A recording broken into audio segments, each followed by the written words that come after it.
I need to make a confession. For years, I got this completely wrong. I stood in front of a shiny new sedan at the dealership, signed on the dotted line for a 5-year loan, and drove away feeling like a responsible adult who had just made a smart financial decision. I was, in fact, an idiot who had just agreed to light approximately $40,000 on fire in slow motion over the next half-decade. And the worst part? I did it twice before I finally understood what was actually happening. Here's the thing about cars that nobody explains properly. We think of them as assets. We use language like investing in reliable transportation and building equity in a vehicle. But let me introduce you to a concept that will fundamentally change how you think about the four-wheeled metal boxes we spend obscene amounts of money on. Cars are not investments. Cars are not assets in any meaningful sense. Cars are consumption items that happen to cost as much as a down payment on a house and somehow convinced us all that financing them over 7 years is totally normal behavior. The average new car in America right now costs just shy of $50,000. That number is not a typo. According to Kelley Blue Book data from late 2025, the average transaction price for a new vehicle hit $50,326 in December, which is an all-time record high. Let that sink in for a moment. The typical new car costs $50,000, and households making $150,000 or more are now buying 43% of all new vehicles sold. This is not a market designed for regular people anymore. This is a market where the average family sedan costs more than the median American household earns in an entire year of work. And yet we keep buying them, or leasing them, or renting them through various subscription services that have popped up promising to revolutionize personal transportation. So let's actually break down these options and figure out which one makes sense for your specific situation. Because I promise you, the answer is not what the car salesperson told you last weekend. Let's start with buying, since that's what most of us default to without really thinking about it. When you buy a car, you're essentially making a bet on depreciation, which is just a fancy word for how fast something loses value. Think of depreciation like ice cream on a summer day. The moment you take that cone out of the shop, it starts melting. It doesn't matter how expensive the ice cream was or how carefully you hold it. Physics doesn't care about your feelings. And car depreciation doesn't care how much you paid or how gently you drive. Here's the brutal math. A new car loses approximately 20% of its value the moment you drive it off the dealer lot. Not after a year. Not after 6 months. The moment you cross that invisible line between new and used, 1/5 of your money evaporates into the atmosphere. On a $50,000 car, that's $10,000 gone before you've even figured out how to connect your phone to the Bluetooth. By the end of the first year, you're typically looking at total depreciation of around 30%. By year 5, the average vehicle has lost 60% of its original purchase price. So that $50,000 car you're so proud of? It's worth $20,000 5 years later. You just lost $30,000. But wait, I hear you saying, at least I own something at the end. And yes, that's true. You do own something. You own a 5-year-old car worth $20,000 that needs new tires, probably a brake job, and has started making that weird noise that the mechanic can never quite diagnose. You also own the memories of all those monthly payments you made. Speaking of monthly payments, let's talk about what buying actually costs on a monthly basis. The average new car loan payment in the third quarter of 2025 was $748 per month, according to Experian data. That's almost $750 every single month for the privilege of slowly paying off a depreciating asset. The average loan term? Nearly 70 months for new cars. That's almost 6 years of payments. And the average interest rate? Around 6.56% for new cars if you have decent credit. If your credit score is below 660, you're looking at rates north of 11%, sometimes as high as 15% or more. At those rates, you're not borrowing money, you're renting it at loan shark prices. But your car payment is only the beginning of the financial bleeding.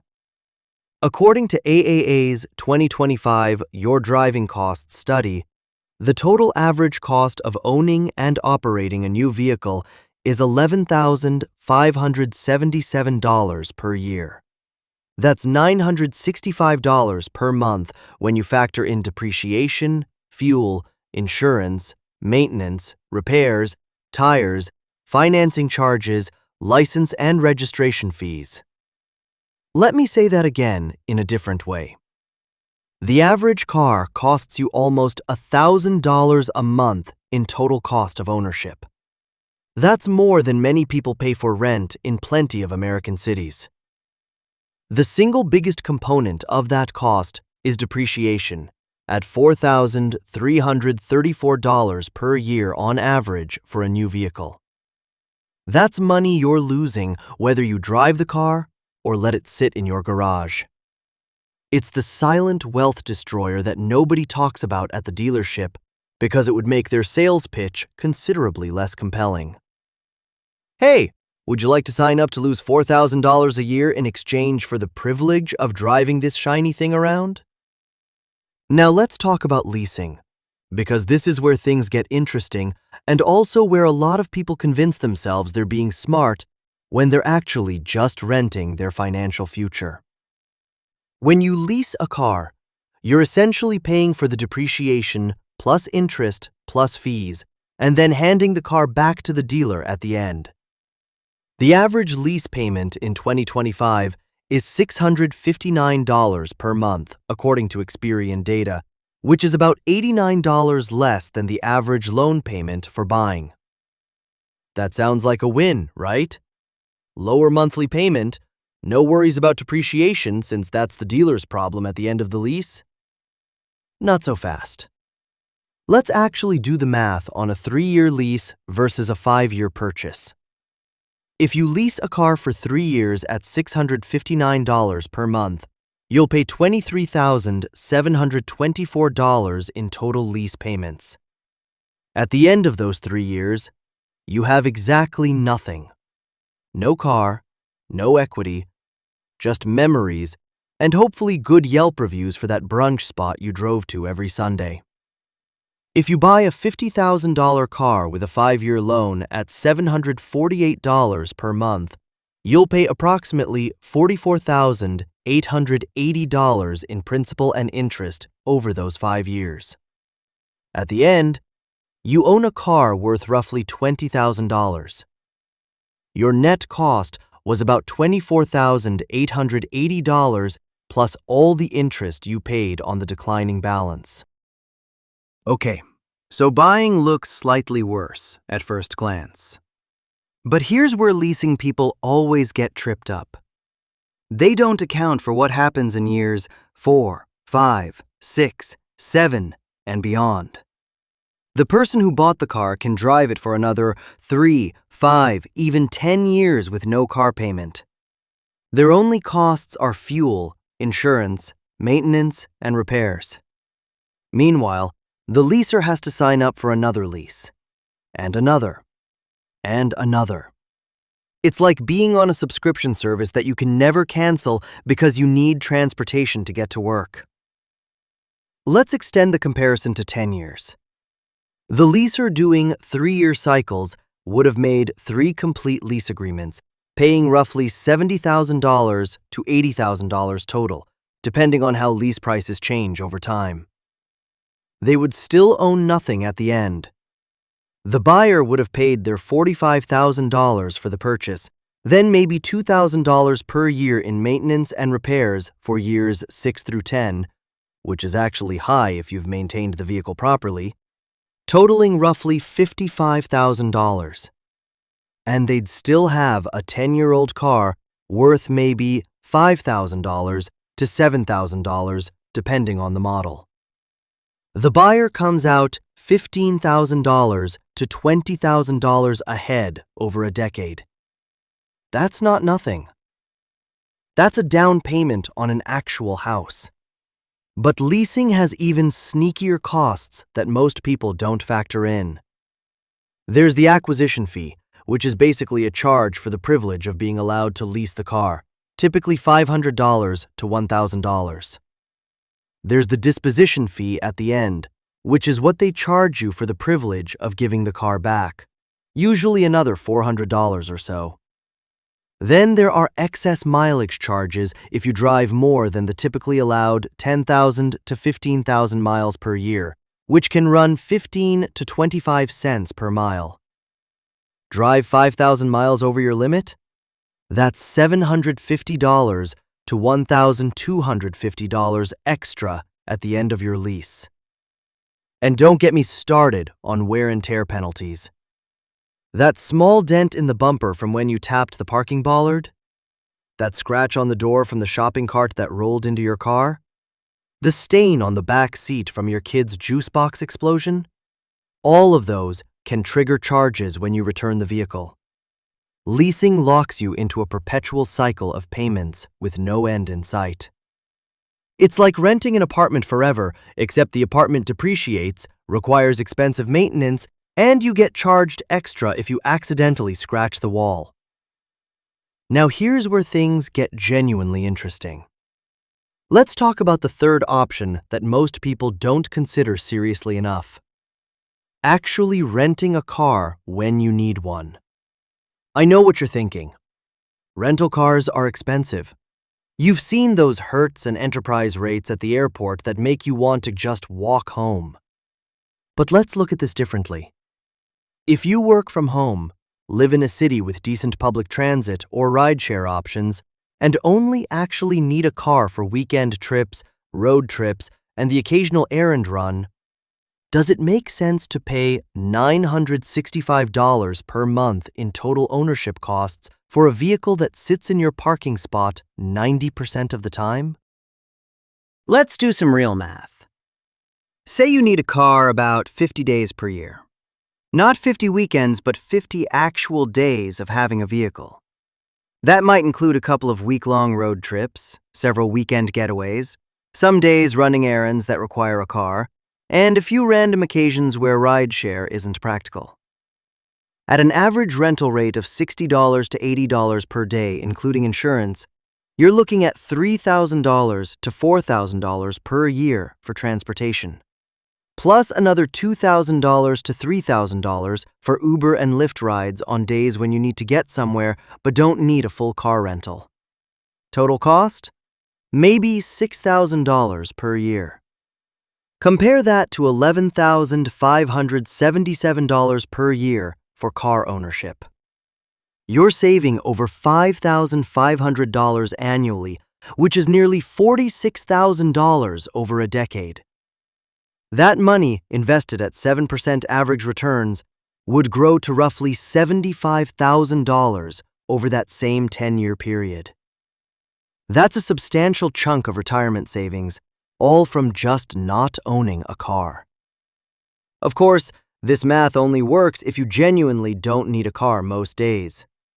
If you commute 30 miles to work, have kids to shuttle around, or live somewhere with no public transit and no rideshare availability, renting doesn't work.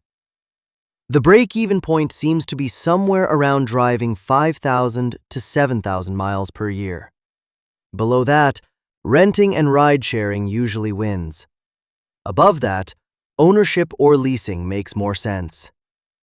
But here's where personal finance gets personal.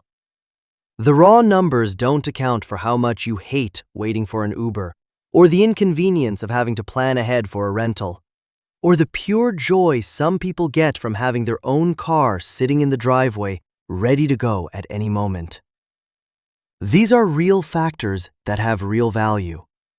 The question is whether that convenience is worth $5,000 or more per year to you. There's also a psychological dimension that's worth addressing. Americans have a weird relationship with cars. We see them as expressions of identity, markers of success, and in some cases, the only private space we have in our entire lives. Telling someone to rent cars instead of owning one is almost like telling them to give up a piece of their identity. And I'm not here to judge that. If owning a nice car brings you genuine happiness that enhances your life, that has real value. Just make sure you're honest with yourself about whether it's actually making you happier or whether you're just doing it because that's what everyone else does. Let me give you some practical frameworks for thinking about this decision. If you drive more than 12,000 miles per year, you probably need to own or lease.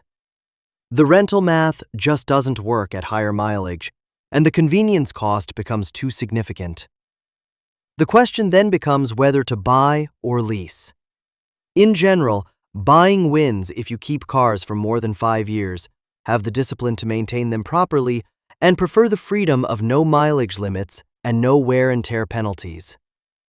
Leasing wins if you absolutely must have a new car every 3 years, can stay within mileage limits, take excellent care of vehicles, and value the lower monthly payment and hassle-free maintenance that often comes with warranty coverage. If you drive fewer than 7,000 miles per year and have access to good public transit or rideshare, seriously consider not owning a car at all. I know that sounds radical, but $11,577 per year is enough to take about 500 Uber rides. That's almost 10 Uber rides per week. Think about whether you actually need more transportation than that. If you're in the middle zone of 7,000 to 12,000 miles, it's genuinely a coin flip that depends on your specific situation. You might consider buying a used car, which is actually the financially optimal choice for most people, if we're being honest. Used cars are the cheat code that most personal finance content doesn't emphasize enough. Remember that 20% instant depreciation when you drive a new car off the lot? Someone else already paid that. A 2- or 3-year-old car has absorbed the worst of its depreciation hit, but typically has years of reliable service left. The average used car payment is $532 per month compared to $748 for new. That's $216 per month in savings, or nearly $2,600 per year. Over a 5-year loan period, that's $13,000 you keep in your pocket.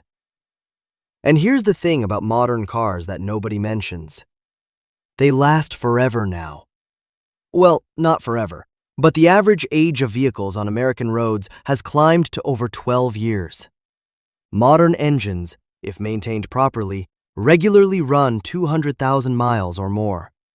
Transmissions are more reliable than they've ever been. A 5-year-old car with 60,000 miles isn't halfway through its life. It's barely broken in. The sweet spot seems to be vehicles that are 2 to 4 years old with 25,000 to 50,000 miles. You've avoided the cliff of initial depreciation. You still have some manufacturer warranty remaining in many cases.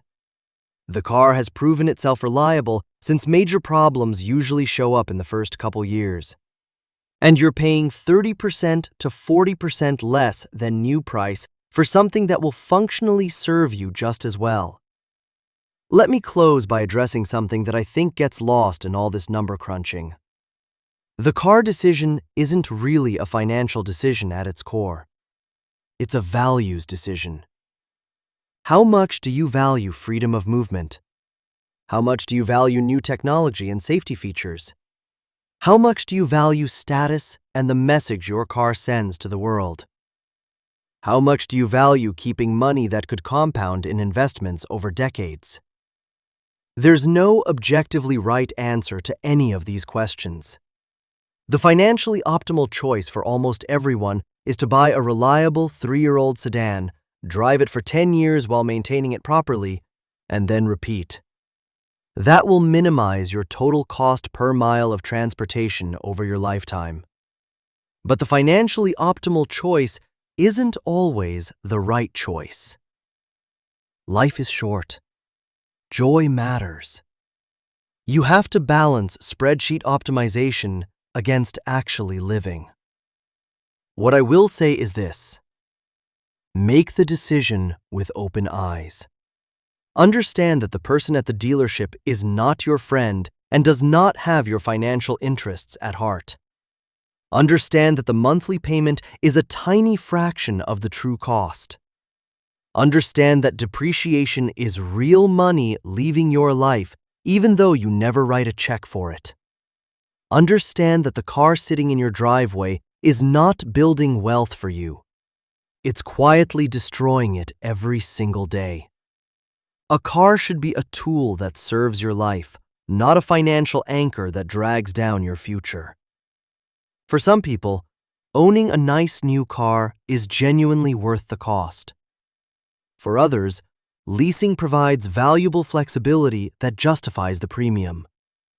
And for more people than currently realize it, some combination of renting, ride-sharing, and occasionally doing without might be the secret path to building real wealth. The question isn't which option is best. The question is, which option is best for you, given your specific situation, your specific values, and your specific financial goals. But please, for the love of compound interest, at least do the math before you sign anything. The numbers don't lie, even when the salesperson does. And if nothing else, remember this: the car you drive does not define your worth. Your net worth defines your worth. And every dollar you don't spend on transportation is a dollar that can spend the next 40 years growing in an investment account, building the kind of wealth that actually changes your life and your family's life for generations. That shiny car in the dealer showroom might turn heads today, but the disciplined financial decisions you make will determine whether you're turning heads from the driver's seat of a comfortable retirement or from the waiting room of a job you can't afford to quit. Choose wisely. Your future self is watching.